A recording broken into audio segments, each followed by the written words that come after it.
Hey, what is up, everybody? It is the 24-hour marketing mastermind, and we're coming to you for the first time this year, and we just want to say Happy New Year to every single one of you. We hope you had a wonderful, wonderful holiday and a wonderful Christmas.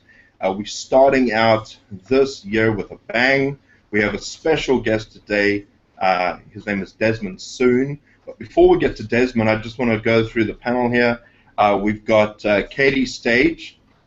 And Katie, you want to say hi to everybody? Hi, everybody.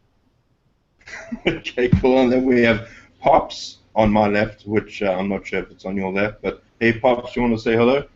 Hi, everybody. Glad to be here. And we have a very special guest with us. His name is Desmond Soon. And I'll be honest, I've kind of just got to know Desmond over the last couple of minutes here. We've been conversing probably for a couple of hours. Thanks to Katie Stage, because I know Katie Stage has a good relationship with Desmond. And I just want to say thank you, Desmond, for being on here. It's an absolute privilege and an honor for you to be with us, man. Thank you so much. There we go. My pleasure, Dave. It's a true honor to be on here, and I'm really, really proud of Katie. Right? I think Katie today posted a comment on a testimonial video I did with her in Orlando just a couple of months ago, how time flies. It felt like just yesterday we were hanging out, and we were in the hotel lobby. I had just come in. I was about to go catch my shuttle to the airport, and I was shooting a couple of testimonial videos, and Katie came to mind. I obviously wanted to shoot a video for her, and there she was sitting on the sofa right next to me on the couch. So went over there, we shot the video together, and she posted a comment on it today. It just brought back great memories of how we met and how passionate she is with helping people. You know, you guys can see that picture just above her head there. You know, I think, therefore I blog. She's actually quite famous for that, and I really got to know Katie as this really high energy girl that's passionate, and we have no financial connection whatsoever. It's the beautiful thing about what we do is that we have this community, right, that we're all connected on.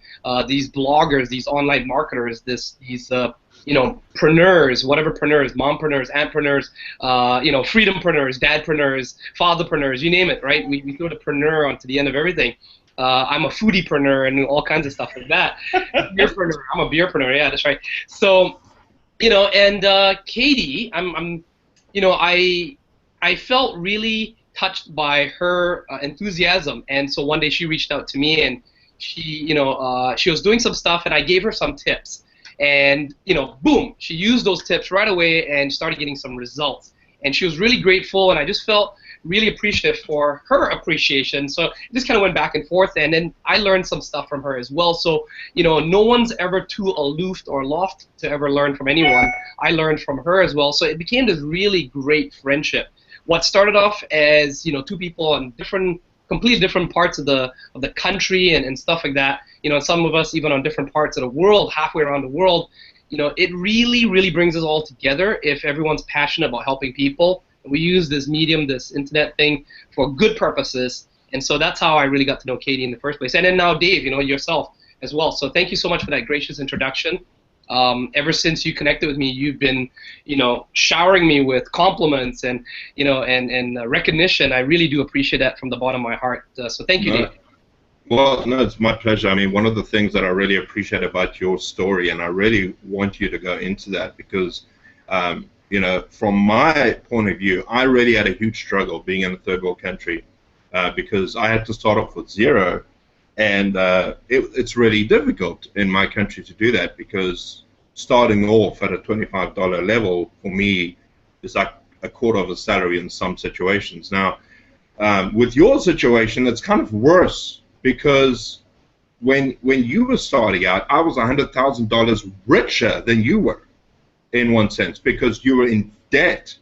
And, you know, it really be a wonderful thing for you to share that with us and how you actually got to where you are now, because I feel that a lot of people need to understand, firstly, that when you start out in this business, that there is and I keep saying this, I keep mentioning it, like your crying time, the time that you have to go through in order for you to actually reach the other side and succeed. And please, if you wouldn't mind sharing with us how you actually got to where you were now, I'd be really appreciative. Awesome, awesome. Okay, well, let me just first off start off by touching on what you said there as well, because I think a lot of viewers don't realize it. Dave, I actually had someone in South Africa as well reach out to me, and at first I thought it was a joke because sometimes we do get cynical. Over the last year, I've done a lot of marketing, and you see a very, very wide spectrum of answers and comments that come back through everything from the downright hate mail, negativity, to the absolute downtrodden, someone who's really down and out on their luck, and some people which it's very self-inflicted, obviously. But this one lady reached out to me in South Africa, and she said, I really love your videos. I really love your story. I really love, what you're doing. I can see that it works. The only problem is I'm in South Africa, and she wasn't looking at the $25 level. She was looking at the 97 monthly fee, $97 US monthly fee, which is the one of the bare minimums that we use in our subscription, right, to maintain our platform that we use. And she was telling me that 97 is about 1/3 of her salary. And at first I was like, whoa, 1/3 of your salary? You mean you make about $300 US a month?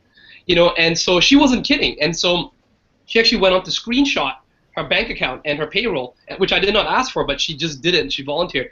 And that really made my heart go out to her. Because sometimes in North America, especially because we do a lot of the online marketing, we tend to think that everyone is in North America.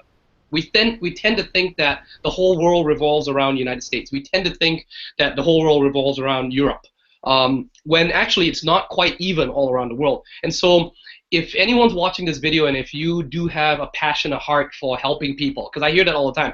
Everyone says, I want to get in business because I really love helping people. In fact, I made a video today, which I've yet to publish yet, but it's part of my 21-day video blog challenge, and that is what are 3 things that I'm passionate about, right? And the question goes out to anyone who's watching it as well, to make a video themselves and talk about 3 things that they are passionate about as well. And so one of the things I'm deeply passionate about is helping people.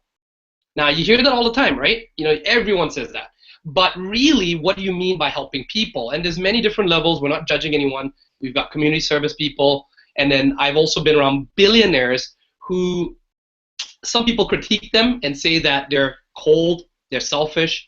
But on the other hand, I've had lunches with them and I've talked to them, and when they share their perspective on helping people, they see it from a very different point of view. They help a lot of poor people by not being one of them. They create a lot of jobs.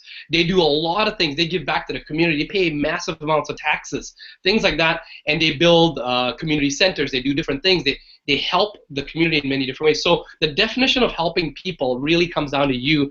And for me personally, I sort of share both sides. I like the very community service, the charity service side of work, but I also do love the fact, because I've been around a lot of wealthy people in my life, the ability to just be a philanthropist, right? And that's not going to happen if I'm just mediocre or just living in suburbia, North America and stuff like that. I really had to push myself to get there. So starting off, maybe I can just backtrack a bit here, and feel free to interrupt me, because I sometimes just tend to have this big long monologue. Just ask Katie. The last time she interviewed me, I think I went on for like 45 minutes without breathing, right? And then I blinked or something. So no, that's fine. That's fine. We just appreciate what you're saying. I totally can relate to that, not being able to, the poor side of it and everything. I really do relate to that. That's one of the reasons I'm so glad you're here, so you can speak. Awesome. Hey, Dave and Katie, and also put this out to the audience. If anyone's watching this, I'd love to open up for a Q&A session as well. I don't want to just ramble and talk about my story. I think there's a lot of people watching this live stream, watching the replay, that would love to ask some questions, very specific questions, and perhaps some very general questions. And I'd love to help them to kind of find some clarity, maybe guide them through the process, the thought process, to find out an answer to their question, right? So do stop me, interrupt me, and if you see any questions in the chat box or something, just go ahead and ask me, right? So starting off, I'm 38 years old now, and 38 years young, and born in Singapore. So if you've ever heard a Singaporean accent, you can barely understand what they're saying. So they say they speak in English, but it's English. And we naturalized. We moved over to Canada in 1990. I was 12 years old at the time. So 12 years in Singapore, 12 years in Canada, and then I spent 12 years in Japan. Now, obviously, in my first 12 years, I also traveled a bit with my father because my father worked for Singapore Airlines. He was one of the top engineers that helped to build and design a lot of electronics on the airplane. So he traveled a lot to the Pacific Northwest to Boeing, and he also went to Toulouse, France, where the Airbus planes are assembled, the two major factories of the two major companies in the world. And so because of those trips, he would actually be away from home sometimes for half a year or a whole year. And my mom would send us over to visit my dad during our vacation time. So at a young age, I was already enjoying the romance of being a jet setter, being on an airplane. I think here's a story I've never told before in any of my videos is, I don't know if you ever watched Snoopy, the Peanuts, right? You got Charlie Brown and Snoopy. And there's one of them where they go to France, right? Bon Voyage, Charlie Brown. And as a kid, I watched that movie. And for some reason, I fell in love with that story of Snoopy traveling to France and stuff like that. They went to England and France. And as a child, I enjoyed that, also getting on an airplane, flying to, say, Seattle or flying to France and stuff like that. What does that have to do with it? I just enjoyed traveling at a young age. So coming to Canada, we moved to the Pacific Northwest of Vancouver because my father tried to initially get into the States, but at that time, the U.S. was really hard for immigrants to get in, and Canada and many other Commonwealth countries were opening their doors to, if you were either educated, like you had a degree or you're a professional of some sort, you could get a PR, a permanent residence in the country, or if you came in and you invested in the country, if you put like $1 million into the bank, you could qualify for permanent residence in the country. And so that's how countries like that brought in a lot of immigrants, talented immigrants into the country. Australia, Canada, I'm not sure about South Africa, but I know like New Zealand did a bit of that as well. So we moved over to Canada, which is very, very close to Seattle. It's only a couple hours drive. And my dad loved it because he loves the outdoors. He's a photographer in his pastime. And so we grew up here. And then what happened was, I had a pretty troublesome lifestyle. I was the middle child. I was the black sheep of the family, the entrepreneur, do whatever it takes, did all kinds of entrepreneurial things, legal and illegal, right? I've told that in a couple other stories. I was a drug dealer, right? And how, okay, I'm going to tell the audience how that happened, right? So true entrepreneur blood, okay? Like DNA runs in my blood, right? Friends offered me this green thing and a cigarette, smoked it, felt really great and all kind of stuff. Within a few minutes of doing that, I'm going like, and then they're buying this stuff, right? And I'm like, why is everyone buying like individually? I'm like, you guys just give me all your money. I'll pool all the money together. I'll buy wholesale. I'll sell you guys retail. I mean, like entrepreneur's blood. Exactly. That's how fast I was thinking about it. Right? I'm like, why? And so what I did was, when I pooled it all together, I actually made enough money to cover my own costs. So, I basically smoked for free, right? And I love that logic, right? Because later on in life, you'll see how that worked out because there were a lot of things that I wanted to do in business, and you had to be creative. If you didn't have the financing for yourself, well, why not, OPM, other people's money, pool things together, and that basically, qualified me to participate in something which I could not, afford on my own, right? So that's how I got off to a bad start with entrepreneurship. But I got in trouble with the law and stuff like that, and I saw my dad cry at the age of 16 when I got arrested. 15, sorry, I was 15, and it broke my heart because I'd never seen my dad cry. Even when his own father passed away, my dad never cries. He's a very stoic Asian guy, very serious engineer type, and I never watched him cry, but he looked so disappointed in me that it really broke my heart. And so I made a decision at that time to really change my life. Now, I was under house arrest for a year. I got bullied at school, even though I was the big hot shot at one point. But because once I now had to become reclusive and under house arrest, a lot of the bullies saw that as a weakness, and so they started to pick on me at that point. So my last year in high school was really rough. But that was also the year that I got my first job at McDonald's, became a manager very quickly, and one of the youngest in British Columbia. I also became a pilot that year with the Air Cadets. So I was flying planes better and I could drive cars, right? And so it was, the Top Gun generation kid. I was really on a high, and I was really turning my life around. Well, shortly after getting, and I got arrested because what happened was I had a car accident and I wanted to repay my dad. So I, being entrepreneurial, I just did whatever it took. So I connected with the wrong people to do a B&E, a break and entry, right? And we didn't just do it like small, we did it big, like we did it crazy. Like, rappelled off the roof of my school building upside down, did the whole Mission Impossible thing, glass cutter, cut the glass open, yep, snippers, and cut the alarm, broke into the school's computer room, stole all the computers. I think it's been like, how many years? 20 years now, my 20-year reunion. I think I can say this now, so if anyone watches this, yes, it was me that broke into the school 20 years ago. They couldn't release our names because we were under Young Offenders Act at that time, so to protect our identity. That's the one good thing about the Canadian system. It does give kids a second chance. We don't get a record that way, and and so forth. So I'm appreciative to the system for that, and I do hope to be an example that the system works. People like myself can be given a second chance and turn my setbacks into comebacks, right? So I've made it a point in my life to speak to juveniles and young kids who might be going down that path, to kind of give them a little bit of perspective, about what's ahead of them, and get them to kind of think about whether their choices are really worth it or not, and so that's another one of my passions. And fast forward a bit, I at the age of like 18, 19, I was doing that. I was an entrepreneur, or at least I was working at McDonald's. I was just being a workaholic. I was trying to turn my life around, and then I got introduced by these guys. This one guy who knew me as a McDonald's manager, and he invited me to this guild, right? This of entrepreneurs and people like that. And they were mentoring young people. They were mentoring newbies coming in, and some of them were engineers and architects and business owners, and some of them were MLMers. They were like in Amway, and they were in other MLM things that had happened at that time. And one guy in particular I really liked, caught my attention, and so I ended up joining Amway. I could have been like taken under the wing of an architect and been some rich architect's apprentice, but instead I went into Amway, and I really liked Amway. This guy actually flew in private jets and stuff like that. He's one of the big shots in Amway. I still know of him today.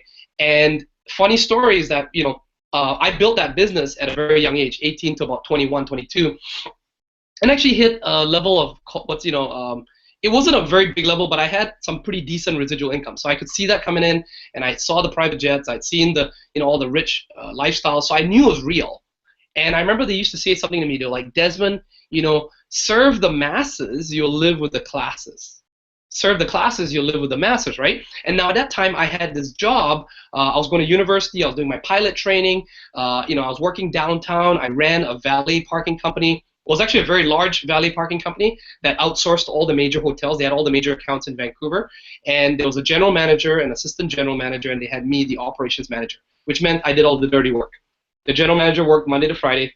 AGM worked, I think, what was it, like Tuesday to Saturday. And I worked the weekends, and I dealt with all the dumb punk kids crashing the Ferraris and the customers blowing up and wanting to punch someone out in the face. I was the guy that had to show up with a pager and deal with that. So, I had about 120 employees below me. And we dealt with some of the richest people in Vancouver. It was really nice. I drove all the best Ferraris.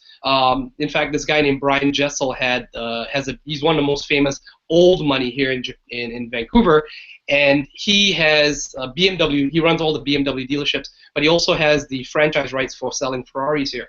So whenever a new Ferrari would come in, his company would contact us, in particular myself, and invite a couple of us to go and test drive the Ferrari to learn how to drive it, so that when one of their clients pulled up to a hotel, we got the paddle shifts and stuff, we know how to do that, right? And so it was really cool at that age to be playing around with nice cars and being around these rich people, but I always never forgot that thing that it said, serve the masses, you'll live with the classes. If you serve the classes, you'll live with the masses. And it was so true. I was serving the classes, but I was living with the masses.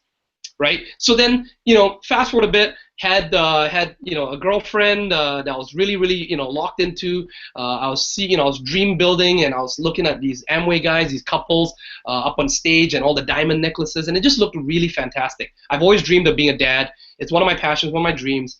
And, I already foresaw myself being a really cool dad and a really cool husband. And what happened was I had this girlfriend, and we were on that trip, and all of a sudden, for some reason, she just was not cool with it. She broke my heart. We broke up. It sent me spiraling. So I started being a philanderer. I just felt jaded. So I started going out to nightclubs, because I worked downtown, had the VIP, know the DJ kind of thing. I can get in through the back door. And so I'd go out to these nightclubs, and I was just looking to pick up girls. And one night I basically saw these 3 Asian girls, and up to that point, guys, I'm like a banana. I don't know if you ever know that term. It's kind of derogatory, but I'm a banana, which means yellow on the outside, white on the inside, right? I grew up here, I naturalized here, so I identify myself as a North American. And so I didn't even look in the mirror and go like, oh my God, you're Asian, right? No, it's like, so I never even liked Asian girls. I liked, the blonde hair, blue eyed, Meg Ryan types, I like the, Cameron Diaz types, whatever. And so what happened was these three Asian girls were dancing. I was like, damn, they look pretty fine. And they couldn't speak English. And being in the hotels, we learn a bit of different languages, some Japanese, some Korean. And it turns out two of the girls were Japanese, one girl was Korean. Bought them drinks. They were really impressed. I felt like $1 million, three girls, just lowly old me and three girls. So I ended up dating this one girl, and the middle one, who actually was Korean, but living and working in Japan and studying in Japan. And I wasn't cool with the whole long-distance relationship. It turns out she was only in Vancouver for 2 weeks. So when she left, that was the end of the relationship. About a year later, fast forwarding now, so everyone, can you remember when 9/11 happened? 9/11, right? September 11th. So September 11th happens, and basically what happened was, I was about to take vacation from my job, and my dad works for the airline, so I got these free tickets, and I was about to fly somewhere to go visit something, some Asia or something, because a lot of people going back to Asia. Hong Kong had been repatriated by the Chinese, and a lot of the Cantonese over here, they were like, Desmond, you're such a washed out Asian. You can't even speak Chinese, you're a disgrace. You should go back to Asia and relearn your roots and stuff like that. And I was like, yeah, I don't want to go to Hong Kong. I don't really want to go to China. It's kind of dirty there. Sorry to any Chinese, just I'm a neat freak, okay? So the whole anyway. And then I wasn't cool with Korea because Korea seemed kind of cold and stuff like that. I was big into the car racing, right? I love cars. I usually raced for Honda and stuff like that. So my best friend says, hey, why don't you go out and visit this girl in Tokyo and go check out Japan, right? And you like samurai and you like all that kind of stuff. So I did. That's how I went out to Japan. And I went out there and I fell in love with the city. But it happened, my vacation got delayed because September 11th happened, right? My vacation was meant to be right on that weekend that it happened, that the last weekend of September, so all the flights were canceled. So I went in October, ended up going back again in November, so 1 month back to back, I went twice. That tells me how much I loved it, and made a decision to basically move out to Japan. I didn't know how, I didn't know what I was going to do. I was 22 years old, coming on 23, and I just knew it was a big adventure, right? So why is that important for anyone that's listening to this? Because, we've all been through that. If you're young, if you're a little bit older now, you're in your 30s, 40s, 50s, you've had those, adventure stories where you have to break away from the family. It's time to step out on your own. That it's scary, but it's exciting at that time. And if you're a guy and you're in your 20s, my God, your hormones are going like nuts. What a time to be free, right? So it was an exciting time to go to Japan. I did not know the language. I had to learn it on the fly, and I ended up spending 12 years in Japan. So in Japan, what happened? I partied a lot. I did some drugs. The nightclub scenes and the DJs. And all the raves and stuff like that. But it was all very recreational, very fun. Hung out with a bunch of foreigners. Did a lot of snowboarding. Just worked hard, made money. Never really saved much. And then all of a sudden I bumped into this Australian guy, young guy. We were out on a movie shoot because we were acting as we were doing some extra work, to make some extra money. And he showed me this wooden box, and he opened it up, and it had this object in it that was gold color, and it was actually gold plated. And sometimes I've told this story before, but what was inside that box was a gold plated vibrator. It was a dildo. Okay, and it's crazy because I was like, holy smokes, there's the entrepreneur mind again. I'm like, that's an awesome idea, right? Whereas most people would giggle or joke about it or shake their head, my brain was going like 1,000,000 miles a minute. I'm like, that's a wicked idea, right? Because young guy, by that time I think I was about 20, I was about 25, 26 already. I was starting to make some money in my jobs. I was doing sales and corporate sales and things like that. So I had money to play with, and I'm like, yeah, that would be the inroads with some really rich women, like cougars and stuff like that. So that's the way my brain was thinking. And so what we did was I used my talents to basically help raise capital for that company. We raised $500,000, believe it or not, in a period of probably about half a year. So we went on a road show, business plans, everything. And that company consisted of 5 partners, myself and 4 others from Australia. The one guy, Mick, in the middle here was the youngest guy. He was in Japan. He had sold his house to finance the company. and then the remaining partners were in Australia. They were the designers, the jewelers, and so forth. What happened was Mick and me went on to make a really good friendship, and we really went through all kinds of struggles. But we raised that $500,000 and we burned it. We burned it really fast, not knowing cash flow. It was a very, very big, serious learning lesson for us. By the age of 28, we're snorting cocaine, we're partying, eyes wide shut type parties, because obviously those kind of, products and objects get you into all kinds of lavish parties, and Japan was kind of on an upswing. They were recovering from their, recession and things like that. So there was a lot of money in Tokyo at that time, but we just burned it. We just did not know cash flow and branding and marketing.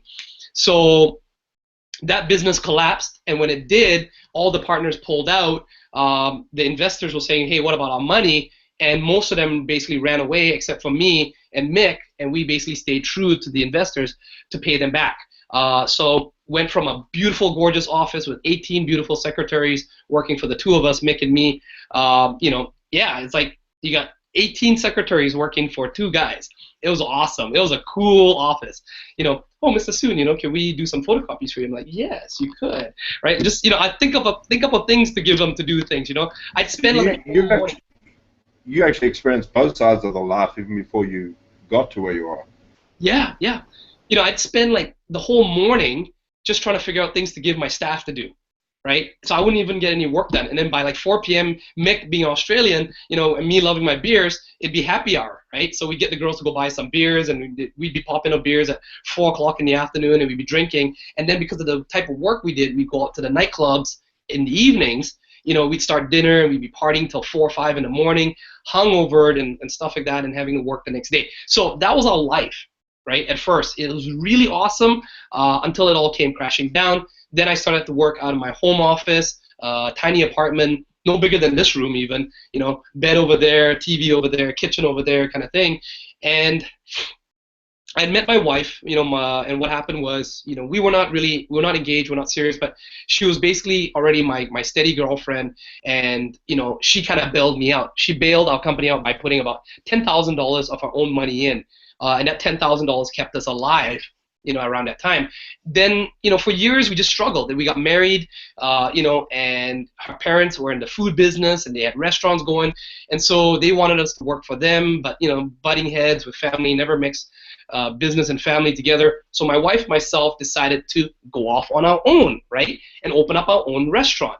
Well, that needed more capital, more money. Now, can you imagine you've already lost investors $500,000, and you've got to go back to them and ask them for another $100,000, or you got to go back and ask them for another $200,000? I mean, I can see Chris shaking his head there. Pops is shaking his head, because I mean, that's like some people's like life savings. They have to mortgage a house for that, right? But these investors did. They were high net worth individuals that, that was money for them. It was a very big amount of money, but it didn't like damage them completely. But they did. They reinvested in us, and so we set up a restaurant, right? A very lavish restaurant in Ebisu. It's a very nice, upscale, new young money area, young professionals and stuff like that. So we had that going, and once again, that failed. My wife, and she had this other partner, a guy, I don't think it was jealousy at first, but for some reason they were thick as thieves, and it just got to me. It bugged the crap out of me that she would listen to him more than me. And here I'm her husband, as her business partner. I always felt like I was number 3, I was the third wheel.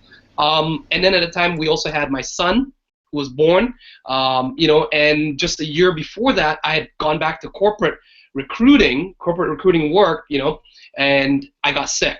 Doctors told me I was going to die, right? This is just about 5 years ago, right? Doctors told me, that they discovered a condition with me and stuff like that, and if I didn't take care of my health, possibly, I'd be on intravenous and all kinds of drips and, bedridden and stuff like that, and possibly even die from complications, right? So I'm being told that while my wife is pregnant with the second son, first son's a year old. We've now had 1 bankruptcy. We're now about to launch a restaurant. Talk about the weight on the shoulders, right? And so something needed to happen. So we made this restaurant. She rushed to open the restaurant on December the 9th. And I believe that was a due date for my second son. So if anyone watching this is a mom, I mean, do you want to know how crazy we were? I say we, but I kind of blame my wife actually. I was like, how crazy can you be to want to open a restaurant on the due date of our second son? Fortunately, our second son was born 2 weeks early. So because he was born 2 weeks early, you know, he was kind of small but healthy.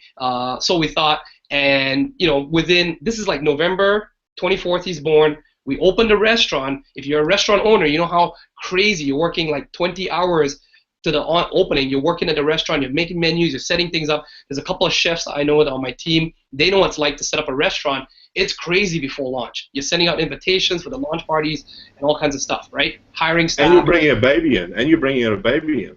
And we did. We brought our babies. We brought our babies. I had Eli, you know, strapped into my chest there, and Shu was carrying Eden, or it would be the other way around. Both ways. I'd be having Eli in the strap thing and carrying Eden in one arm while holding a glass of champagne at the party, right? And you can see it on my Facebook. You'll see the pictures of that. That's all in the middle of dead winter, right? So like temperatures like -10 outside, you know, wind chill and stuff like that, and we are bringing our kids out, a brand new baby out into the cold. That's how crazy we were. Well, that, you know, by January, February, March, my wife and me were butting heads so hard that by the summer, you know, I basically just called it quits with working with them. And I said, look, you know, do you want me out of your team? And she said yes. And I said, okay, well, I guess you're firing me. She didn't take too well me posting that on social media saying my wife just fired me. Yeah, she actually. That's like throwing gasoline on the fire. She got really pissed, right? So that was like almost divorce material right there. Because I was quite well known. I was quite popular on social media. And so when I posted that was like bad publicity, you know, airing out dirty laundry to the public, people that were new customers coming to our restaurant. It created a little bit of a scandal, right? So my wife did not like that. That day I went out and played golf. Yeah, I was like, shoot, you just fired me. I got my first day off in a long time. I'm going to go play golf.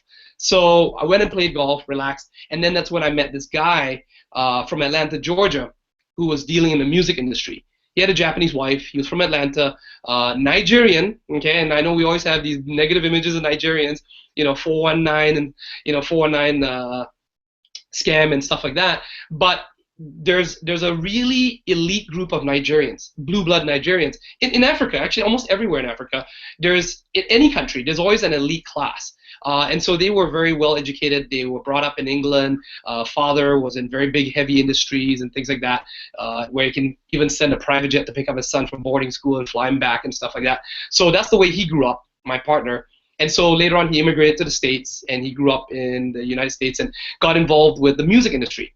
And if you know people like Nicki Minaj, you know, Quincy Jones, Lady Gaga, in fact, his business partner, his best friend, another Nigerian guy, the two of them, right, the two partners, they discovered Lady Gaga, right, and they were mentored by Quincy Jones. So I actually got to hang out with Quincy Jones and people like that due to his connection. Yeah, so we brought him to Japan, and we hosted him, and we drove him around and stuff. If you go to my Facebook, you'll see some pictures of that. Quincy Jones was in his wheelchair and stuff, but with the whole entourage, right, we have like about 10 cars, all the SUVs and stuff. So it was a lot of fun, right? So here I am turning my setbacks into comebacks, right, back then. And we would be flush with money, lots of money, because you'd make a lot, you know, an event, say for example, it cost like $1 million. I mean, just the rider alone was $1 million. Rider is like a deposit, okay? So you want, say for example, you want to book Lady Gaga, right? Well, she's not even, her management are not even going to talk to you unless you put $1 million down. And that's not a guarantee that you're going to be able to book her. They're going to have all kinds of conditions. For example, you want to book her for Tokyo. Well, you don't just book her for Tokyo. You got to book her for all Asia tour. So you got to book like 6, 7 shows. You know, one in Tokyo, one in Seoul, one in Hong Kong, one in Singapore. You got to do everything, right? So that's the kind of stuff we were doing. So we had to have capital again, get money down, book these talents, and then after that, we would be like without money for 3 months, you know, 4 months, as the 6 months sometimes until the show runs, and then until the venues pay us, and all kinds of different things like that. So it was very stressful, but when you got paid cash. So if you go to my Facebook again and you take a look at some of my photos, you'll see some photos of me fanning out a lot of cash. Well, that's because when I got paid, I would get paid like $100,000 cash, right? And $100,000 cash actually is not a lot of money. In Japanese yen, you could probably put it in all your pockets, right? Because it's like if you take like 2 cell phones, you know, maybe say just a normal book. It's about like say that's about $10,000. So you can imagine 10 of those, right, just stacked up. It's actually not that much. You can put 2 in your back pocket, 2 in the other back pocket, 2 in here, 2 in here. You know, you've got 2 in your front pockets. You got 10,000, 100,000 in your pockets. So I would walk around like that when I got paid. what happened was my wife's restaurant was really in serious trouble. Due to the construction, she had rushed to forced to finish it, and so the construction company had cheated her. They had built it, making it look good on the outside, but there were fundamental flaws. The flooring had sewage leaking out of it, all kinds of different things. Electrical was all messed up. The fire chief came in and decided that the place is unfit and needed to be completely scrapped and rebuilt. So she had to shut down the restaurant. She was losing all the money there. We were losing all the investors' money. Someone needed to produce income, and my monthly living expenses in Tokyo, get this, you're gonna fall off your chair, Dave, 12,000 US dollars per month. Wow. Okay. That's living expenses. Rent, paying the babysitter, a full-time nanny on our payroll, the cars, the parking lot, everything, right? So can you imagine that $6,000 that have got to come from either of us just to break even, just to cover our monthly bills and utilities and phone bills. And our phone bills were like $800 sometimes, $400 a month, because we'd be talking long distance and all kinds of business calls. So that was the lifestyle we were in. We were living in a nice condominium in the central part of Tokyo, right at the bay. There were a couple of high net worth individuals living with us, expats and embassy people. We had the Saudi cultural attaché living in our building in the penthouse. Really, really close friend of mine. If not for him, I would not get to know the Saudi ambassador. So I learned a lot about Arabian culture just from them. And can you imagine? That's what we're living in. My pride got in the way. When we were losing all our money, my wife was really shrinking. Rather than try to downgrade and match that, I tried to get creative again. And so I took that money and I invested it with one of my business partners, who was a young guy who was a trader. He was a former trader with JP Morgan, and he was working in my office. He had set up his own startup company, and he was all, looked really official. He had like all the tables, he had his other partner, and he had all the big screens, and it looked like a trading floor, and like these traders, they only had like the 6 screens. They're looking at this. They're checking out the USD. They're checking out, all the things, and I was like, wow, you look really professional. Can you make some money from me? If I give you cash, can you give me a return every month so I got cash flow, right? So that I can help, supplement the money that's now drying up from my wife's side to cover her half of the share to pay for all bills. And so he said yes, gave him a bunch of money, plus I went and, introduced a bunch of people that I knew that were investors again, angels that normally would have helped get me out of trouble. And, I negotiated a deal so that I would get a finder's fee. If I brought in these people and they invested with him, I would say, for example, he would pay me 10% every month off my principal. He would pay them 8% and give me 2% kind of thing. So I'd make extra money, right? And so I got creative. I got a big network, so I introduced people. Well, that was my big downfall. He basically squandered the money. He lost it. I don't know what he did, whether he got high, he got drunk, whatever he was, and he lost all that money in the stock market, right? So, and he was a good trader, and he lost it all. But he also had Tag Heuer watches, BMWs. So I was like going like, damn, man, you must be making quite a bit of money. Where's my money, right? When am I going to get paid out? And so that's when he confessed that he lost all the money. And now, I'm going like, shoot, we need to pay our rents and things like that next month. How are we going to do this? So once again, the pride, right? Rather than downgrade, immediately, pull the ejection seat, I decided to go borrow money from the Japanese Yakuza, the mafia. Because I was dealing with them. They were very normal people. If you're in the music industry, you have to get venues from them. They're business people. They're bar owners. The bar owners are just the low-level guys, right? You wait till you know the guys on the top, right? And they drive around in Bentleys and Maybachs and things like that. They go out to sushi and it's like $1,000 sushi, right? Just for one person, right? That's the kind of dinners you go out for them with. And so I basically begged one of these guys to kind of give me a little bit of a business loan, right? Which I signed my life away, and when I could not pay that back, that's when the stress really hit the fan, right? The shit hit the fan. So anyway, that's the story so far. I told that extremely long story like I did last time because I wanted people to understand the picture of my background, where I came from, and things like that. Okay? No, I totally get it, man. Carry on. I just wanted to say hi to Shin because he's here. Shin showed up, and he definitely said that you have the most inspiring story, and I totally agree. And he says you definitely know how to turn setbacks into seriously insane. I love the part where you're like, okay, then I've gotten to the mafia, and then that's when the stress started. Like what? Oh my word! Yeah, what? I think I got problems. Right? You know what I mean? Like when you're going through it, you don't really, it just happens so fast. I get it. You know, when I hear stories from people that tell me about mistakes they've made, you know, I've met people that have gone down the drug route, you know, and they become addicted to meth or heroin, or I've seen people just, you know, rack up debt in casinos and gambling. I've heard all kinds of bad stories as well, right? I get it. I get it. When it's happening, it happens pretty fast, and most people don't do it intentionally. It was always unintentionally, or they did it. They were hoping with the right intentions, but they just gambled wrong. They made the wrong decisions. Okay, so that's that. We know that happened. But the question is, what do you do when you're in that situation? And it's really, really hard to be positive and optimistic, and to even foresee a way out when you are in so much trouble. Yeah, what was your psychological situation like? Because, you know, I mean, physically you've got everything falling apart around you, but there must have been some serious anguish going on in your head. Massive, massive anguish. Stress like you wouldn't believe. And I, you know, being a pilot and stuff like that, I prided myself on being a Top Gun generation kind of guy, you know, the Tom Cruise handle, that kind of stuff. Under massive stress, and I like drinking my beers and stuff. Everyone knows that. You know, I drink very happily and stuff. I don't condone drinking irresponsibly, or if you've got an addiction type, you know, personality, addictive personality, stay away from stuff like that. But I do enjoy my beers and wines and things like that. You know, it's a hobby for me. It's a pleasure for me. So, but this is where it got dangerous, right? Because I would then in Japan you can get alcohol everywhere. You know, the local convenience store, a gas station, you can pick up, you know, alcohol everywhere, right? And so what happened, and you can drink it anywhere, right? And so I would drink myself to sleep, but not like heavy, like I didn't do like whiskey and like shots or anything. I'd buy, you know, tall boys of beer. I'd work from like 7 in the morning, come back at like, you know, midnight. My wife would be coming back at midnight or 1 o'clock in the morning. Or what would happen is I would have to drive the babysitter home. It'd be like a 1.5 hour, 2 hour round trip. Okay, but I'd be drinking and then driving. Okay, which was extremely dangerous, right? You know, back then. Now obviously I was, you know, I felt I was sober enough, but you know, I mean, I had been drinking that night, right? You know, entertaining people and all that stuff. And then I'd drive her home, so we'd get home at 2 o'clock in the morning and be fighting with the wife.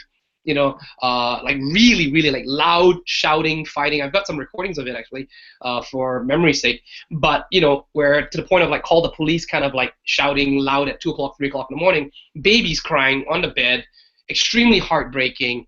And then her, you know, getting fed up and just going to sleep or whatever, and me just walking out the door, go downstairs to the convenience store, buy some alcohol, you know, chug it down to take the edge off, right? That's what everyone uses as an excuse, take the edge off. So I know that feeling, but it did, you know, I mean, like I take that swig, you know, it's like a smoker and stuff. I used to smoke before, right? It'd take the edge off, man, and I'll be so mentally exhausted, like sometimes I would even pass out almost standing up, or you know, I just go sit on the couch in the lobby and I drink and I pass out instantly right there. Like the can that's what woke me up is I dropped the can on the floor, right? And then I go upstairs and I pass out upstairs on the bed in my suit still, not even take a shower. And then at 4 o'clock in the morning, I suddenly wake up, or 5 o'clock in the morning. Like, so 2 hours, 3 hours of sleep, suddenly my brain had just enough rest to start stressing out again. Or the door would be going, right? And they'd be the guys outside the door, oi! And they'd be speaking, they're shouting, and they use really rough Japanese, right? It's like the equivalent of like, you know, in English, like, yeah, gangster type talk, right? And the kids would be crying in the bedroom, right? And I'd feel almost like Jews in the ghetto when the Nazis came in, you know, and they were trying to clear out the ghetto, and they're hiding in the walls or under the beds in the secret panels. I felt like that. I would actually cover my kid's mouth and almost, this is where like, oh my God, I'm going to start to cry if I think about this one. But yeah, like, you know, you almost suffocate your own child just to shut them up so that the guys outside the door don't hear them crying inside the house, right? Now, obviously, I wasn't that crazy. I wasn't going to kill my own kids, but that's what it felt like, right? What parent does that to their kids? What parent covers their mouth, like almost tries to put a pillow over their kid's face? Keep the baby, those are babies right back then, right? Or try to, you know, shush them, put a sucker in their mouth and stuff. That's the kind of stress we were going through. And I would like vomit so hard that blood would come out. The last time I've actually coughed up blood was just recently when I had bronchitis, right? And I haven't coughed up or vomited blood since back then. That was the only other time. But then it was like actual blood coming out. It was like seriously, like I ruptured something in my stomach. Anyhow, that's the stress I was in when my mentor, who I was actually reaching out to as a last resort to borrow money from, He's a self-made millionaire. He's living out in Bangkok. You've probably heard the story if you've watched another video. I just didn't have the balls to ask him. Put it that way. Put it simply. I called him up. He was on my list, my short list of, how many people can you pick up the phone and call and say, hey, can you just transfer me like 80,000 US dollars by tomorrow? Because it's Wednesday and I need to pay the mafia by Friday. I mean, how many people can you call? My own parents were going through a big scandal here in Vancouver. They got caught up in a Ponzi with the banks. The banks actually had some bad employees that were running a Ponzi, and it was a big court case. And my dad had lost his retirement savings, close to about like $200,000 or whatever, $150,000. Was locked up, and so my dad couldn't even bail me out and help me out. And so that was the stress I was under. I called up, Matthew, and Matthew, through the period of the conversation, being as wise as he is, could detect that I was trying to hit him up for money. And so what he said to me was like, Desmond, I'm not going to give you a fish. I'm going to teach you how to fish. And I don't really remember the entire conversation. My brain was really blur at that time. But I remember something very, very simple, and that was hope. It was this spark of hope again, something that I encourage any person watching this video. If you're going through a really rough time in your life and you really feel like there's no hope in your life, that just know that seek that hope. Look for that hope. Ask someone for help, because that hope is a spark. It's a tiny spark that flourished into everything that I have today. It was that hope that got me to not focus so much on the negatives. And what it was Matthew just saying, hey, Desmond, you should really take a look at this online marketing thing. You can make a lot of money with it. And maybe I did join hoping to get rich quick. Damn, I need to get rich in like 2 days and pay off the mafia with 80,000. I hope this internet marketing thing gives me 80,000 in 2 days. So, but something in that changed my vibration. It changed my energy. Call it faith in God. Call it a message from my guardian angel. Call it the universe was speaking to me. Call it whatever it was, right? Everything came to alignment, and from that day onwards, everything changed. And all of a sudden, I called, the idea just sparked into my head to give my best friend a call. I called him up in tears. He said to call his dad. I called up his dad. His family, by the way, are my adopted family. I'm extremely close with them. I grew up pretty much with him from grade 9 onwards. They welcome me in their family as if I'm one of their siblings or one of their nephews, cousins, sons. And so they're really an exceptionally good family. His dad, I was the black sheep. I was the one influencing his son to do bad things, come back late, smoke drugs, different things like that. When his son was like a do-gooder, nerdy kind of guy. And I don't know how his family forgave me for that, but somehow or other, his dad lent me half the money to pay the mafia, right? And he wired it in time for me to pay half the money, and I was able to learn from Matthew how to renegotiate, and I was able to extend the terms. And then another lady, an angel who has chosen to remain anonymous, she doesn't like me to mention her name, she basically was one of the people that I brought in with that other deal with the other guy, and he had lost her money. Somehow or other, she trusted me to lend me another 40,000. She said, Desmond, I actually know your family, I know your cousin and people like that, so you're going to pay me back this 40,000, right? And I was like, definitely. And so if not for those two people, my best friend's dad and her really bailing me out at the last minute, and also Matthew introducing me to the online marketing thing, I would not be able to turn my setbacks into comebacks. So that's the story, right? I hope to lay that out as a groundwork. So if anyone's got some troubles, right, just know that, you're not the only one suffering. I went through something. I get it. But the question is, what are you going to do to get out of it, right? I had 2 kids now. My wife was about to walk out on us. The stress had just completely, she was getting sued. We were about to get evicted because we couldn't pay rent for 3 months. It was a really horrible time. It was a horrible New Year's. And you're probably wondering, what about my in-laws? My in-laws apparently were going through some rough financial times as well. And they're big business owners. They own factories and different things like that.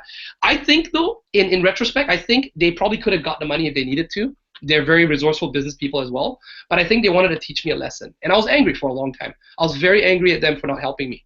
But in retrospect now, I think they made me stronger because they did not help me. And there's so many times we see so many people that come to us for mentorship or they want to learn, and they're going through their troubles, and they want us to help them. Hey, can you just pay for me to get started, and I will do well. No, if you do that to someone, it's like that story of the chrysalid, like the moth. It's trying to struggle to get out of its chrysalid, it's out of its cocoon, and if you help it by opening, you kill the moth, because it needs to. Nature's designed the moth to struggle and to push and to break free of that cocoon, just like a chick coming out of an egg. right? And so if you help it, you actually weaken it, and therefore it dies. And so by my in-laws not helping me, it forced me to be resourceful. It forced me to take responsibility as a man, as a human being, as a father, as a husband. I had to swallow the pill that I got myself in the mess. I did everything. I don't care how people want to look at it. It was my fault, 100%. Law of attraction says that everything that you have in your life, you manifested it. So I manifested that. And so what happened was, you know, I started to buckle down. I had to really pull the ejection seat. It was extremely, extremely sad time in my life because my wife was walking out on us. The pain of seeing my kids have to leave their mom, and I really did not know when we're going to see her. We still haven't seen her in 2 years. You know that, right? Me and my wife haven't, like, we meet on Skype and we hang out, we chat and stuff like that, but we have not physically had any physical contact for 2 years, right? You know, my kids haven't seen their mom, they haven't hugged their mom, slept with their mom, you know, whatever, anything, you know, held hands with her, nothing. So that's the hard decision we had to make in order to take responsibility and to pay back our investors, as well as also be, you know, mature adults, be mature parents. So I took the online marketing thing. Can you imagine my mentor in October this is like, you know, January, February of 2014, but in October is when I joined the online marketing thing. $25, right? He's telling me to go get $25 and put it on a credit card. And I'm going like, I don't have $25. I honestly don't have $25. I used to have $100,000 in my pocket. I used to have $500,000. I had a restaurant, but I don't even have $25. So I had to borrow from a friend. First of all, I had to call my friend over here. He went to the bank, put the $25 in, only to find out that it was not 25 Canadian, it's 25 US. Okay, fine. So he goes back to the bank, tops it up, exchange rate and everything.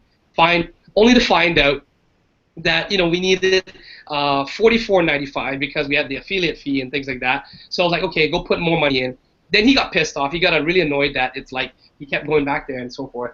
Finally put a chunk of money in there. I think it was about like $80 or whatever. Only to find out that my credit card was so overdrawn and interest with back payments that he had to put $400 in. So can you imagine the frustration over a period of a week, going back and forth on Skype, time difference? This guy does that. I hope people are understanding the struggle I went through to get started, right? Yeah. You know, and people make the lamest excuses. They make the lamest excuses, right, Dave? So I'm going to wrap up really quickly, but, you know, that was it. That's how I got started. I started with, you know, borrowing so many troubles, right, but never giving up. Then finally getting that money, and then I just scaled up. I took that $25 once I owned the product and I had the affiliate system, I went to work. I didn't make excuses. I did whatever it took. I found a way out of no way. And I started making sales my first 30 days, right? I did the old school marketing, right? I didn't even know anything about online marketing. Didn't even know what a blog was. I thought a blog was something grandmas, you know, it's an online diary for grandmas to post pictures of their cats and food. That's honestly what I thought. You know, these spinsters that, you know, got no one to hang out with, so that's all they do. They put up their diaries hoping someone's going to read their story. That's what I thought blogs were. And so what I did was I marketed to people I knew in my Facebook. I invited 30 people, 30, okay, so listen to the numbers here. I invited 30 people, right, and humans are flaky, man.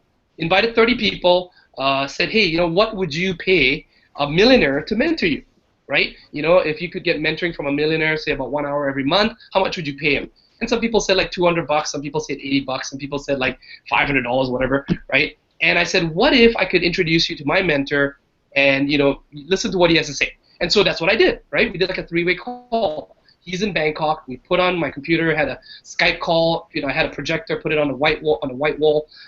People came over. I invited 30, 20 people said yes. Of the 20 that said yes, 10 showed up. Of the 10 that showed up, 7 signed up, right? I didn't even know what we're doing, but from the commissions of that, I paid my second month. And then from the second month, you know, I had to figure out when the banks were going to pay me and then how I transfer it, exchange rate, put into the credit card, and paid my second month. That's how precarious it was for me to get started in October of 2014. 2013. Yeah, and then after that, 2014, January 28, I pulled the ejection seat, come back to Canada, and I just kept methodically building this online business. Last month, fast forwarding 2 years, I made just over $10,499 US in a month, right? You know, and I see that humbly. What's interesting to me about your story is because that's exactly what I went through when I started. So I had to make these payments every month. And when I first got started, I just thought it was $25. I just thought it was $25. And then I found out, oh my word, now it's another 19. And then I was like, are you kidding? This is every single month? So I just did what I could, and I went to a buddy of mine who was in a signage company, and I said, look, give me all the work you can so I can just pay this off. And then, of course, you know, it's so easy because all the training is inside the actual system, and back then we had no training that was the amount that you have right now. So you've got your basic level, which they're doing every single week. You've got the elite system, and you've got this constant training, and it's new training you're getting every week. And that's why, you know, I mean, people wonder, how do you do it? You buckle down and you just do it. I mean, that's really what it comes down to. I mean, am I wrong? I mean, Dave, if there's some questions, let me know. But at the same time, I think there's some people, you know, we watch a lot of these webinars. I've watched lots of them in my time as well. And if there's someone watching this, they're probably going, okay, great, we love your story, Desmond, but really, how did you do it, okay? You know, did you recruit people? Did you have to? Well, I'll put it really succinctly this way, okay? We're like the platform that we have, the suite of products that we have is like a university. It's no different than, say, an MBA course and so forth. Only thing, an MBA course can't guarantee you any income, neither can we. Okay, but what I can tell you is that it's been very condensed down, years and years. There's people that have been in this industry for 8, 10 years, and what they've done is they've actually compressed all that knowledge. They've had to make tons and tons of mistakes, just like me. When I first joined 2 years ago, right, it took me like 6 months to learn something that you guys, if you got started today for your trial, which is $7 a trial, right, if you got started, you would learn that probably in about 1-2 weeks, maybe even maximum a month. What took me 6 months, maybe even a year to learn, right? So can you imagine paying your monthly dues for like a year, not even learning this stuff? Whereas now you guys can do that, you know, in 2 weeks, in about 3 weeks. And in fact, you've got an upline, you've got a support system. You know, there's so much. It's so much easier these days to do what we did when we first got started. So if you're watching this, okay, here's what I would recommend for you to do. Get back to the person that invited you to this call. Right? Someone invited you to this video, this presentation. Find out from them how you can get started. It's a $7 trial, and here's the pitch, right? You're gonna think we're here to pitch you, but seriously, okay? Check us out. Try it out. $7 gets you a trial for 14 days. Okay? You get into the back office. You can see how the training works. You can see how the university looks like. You'll meet people like Katie. You'll meet people like Dave. You'll meet people like Chris. You'll probably even possibly meet someone like me, right? Once you got your account set up, send me a message, and I'll be like, great, you know, who's your upline, who's your sponsor, and I will help you out. I'll personally, that's my promise to you, I'll personally shoot you a bunch of tips and secrets on things that will fast track you, things that work. Like, literally, ask my team, Shin's on this call, I did something today in the morning. It took me about an hour to set up, but once I got it done, I got a sign up, I got a sale today by the evening, right? So I made some profit already today. I can teach you stuff like that, okay? I can show you stuff like that, secrets like that. So if you want to know the nitty-gritty hows, it's kind of hard to teach you how to swim if you don't get in the swimming pool. You know what I mean? That's right. It's like if you sit on the bench and we can talk theory all day long. I can talk about strokes, I can talk about buoyancy, but you don't know how to swim till you get in the water. So get your trial. Yep, go ahead, Dave. I was just going to say, because if you're watching this right now and you're not in the actual system, and you're wondering what is a blog, you know, what is the training, there's a button on the right-hand side of this particular hangout. All right. So the person who invited you to this hangout, if you click on that button, you can go ahead and get started. And what happens is you've got 5 steps in that program that's going to take you through the entire process. And all the training, the basic training that myself and Desmond went through when we got started, and even more is inside of that system, right? And it's as simple as that. And you guys have to realize that it isn't just a case of taking a magic pill, all right? It's got nothing to do with that. All it has to do with is consistency and hard work and a passion for what you're doing, I suppose. Wow, we're on the hour. We're on the hour here.